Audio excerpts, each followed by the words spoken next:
তোমালোকে ৰাজ্যৰ অশান্তিৰ কাৰণ যোৱা দুৰ্যোগ পাৰিবানে? নাই মহাৰাজ, অশেষ চেষ্টা কৰিও ৰাজ্যত ঘটি থকা অলৌকিক কাৰ্যবোৰৰ কাৰণ একোকে নিৰ্ধাৰণ কৰিব নোৱাৰিলো মহাৰাজ।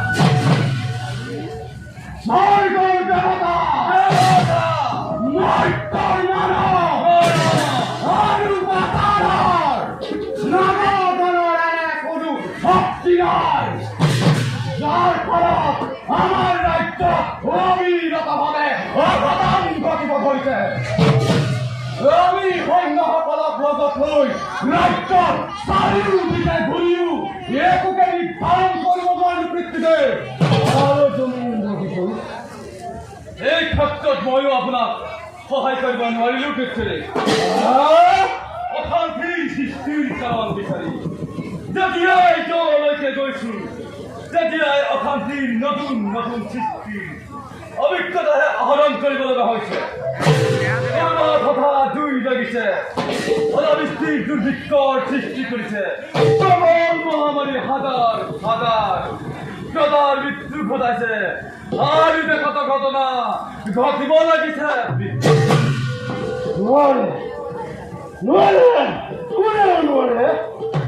সেনাপতিয়ে নোৱাৰে, জ্যেষ্ঠ পুত্ৰ নোৱাৰে, কনিষ্ঠ পুত্ৰ নোৱাৰে, তেনে পাৰিব কোনে? নাই নাই মই নিজেই কৰিব লাগিব। আৱশ্যক হলে স্বৰ্গৰ মধ্য পাতাল বিলীন কৰি হলেও এই অশান্তিৰ কাৰণ বিচাৰিবই লাগিব। কাম নকৰে কিয় মহাৰাজ? আপুনি দেৱাদেৱী মহাদেৱক সন্তুষ্ট কৰি ৰাজ্যত ঘটি থকা অশান্তিৰ কাৰণ জানি লোৱাটো ভাল হ'ব মহাৰাজ।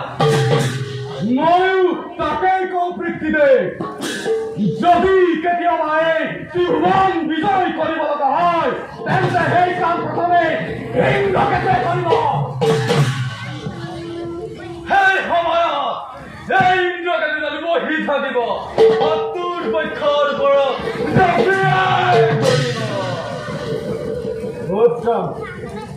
উত্তম পৰামৰ্শ।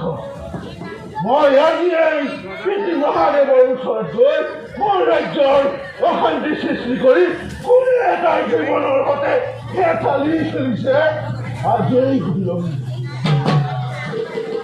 কিন্তু মই নথকাৰ কথা ৰাজ্যৰ প্ৰজাবিলাকে অনুভৱ কৰিব নোৱাৰে। আৰু অনুভৱ কৰিবলৈ নিদিবা যে প্ৰাণৰ মমতাত গজকেতুৱে ৰাজ্য এৰি ওলাই গৈছে।